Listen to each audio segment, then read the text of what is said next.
good kid. The department sent him for a reason. I got closer to them and froze. I had been drunk in the past, but I had never hallucinated. The horses weren't horses. They had the body of horses and the torsos of humans. A woman with short, dark hair and the lower body of a snake sat coiled next to the fire. The large mass of hair looked at me and blinked. "Oh, so you're awake," it said in Claude's voice. I blinked and took a step back.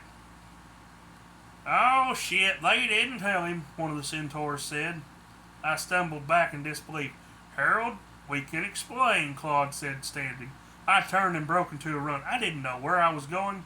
I just wanted to get away. "It can't be real. I'm hallucinating. I'm losing my mind," I said as I hit the main road.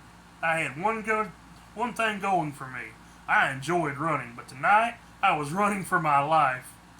I slid to a halt in front of my front porch, panting. "Fuck this shit," I said, fumbling for my keys. I got the door open when I heard a scream. "Help me, please!" a woman's voice echoed. I leaned my head against the door. "Fuck me!" I screamed. I heard her scream again.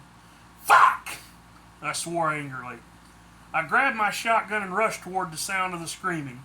I saw a van parked next to the road, and there were two men dressed in black jumpsuits. In their arms was Daisy. She was struggling to escape their grasp. "Let me go, you fucking poachers!" she told them angrily.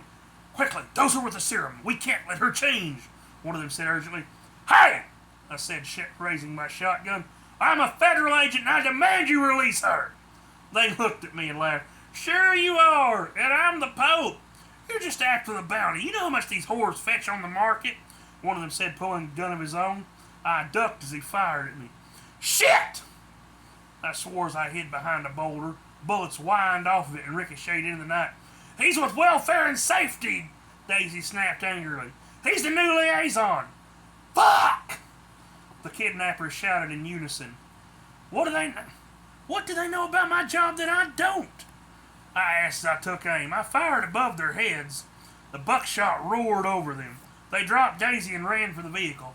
I rushed after them and their vehicle tore onto the road. I emptied a shotgun in the back of the panel van. Holes blasted in the doors. The vehicle veered off the road and smashed into a tree. I rushed to aid Daisy. She was disheveled and angry. "I have had enough!" she snapped angrily. I watched in horror as her legs blurred and the long tail of a snake took their place. She sped toward the wrecked vehicle. The passenger's door opened and one of the men stumbled out. He fired on Daisy. I took off running to her side.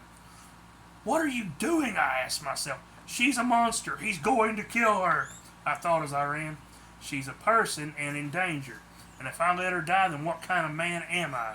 I asked myself. I reached her side and pushed her down. In the same motion, I drew my shotgun to hip level. I pulled the trigger and heard the roar and the gun buck in my hands.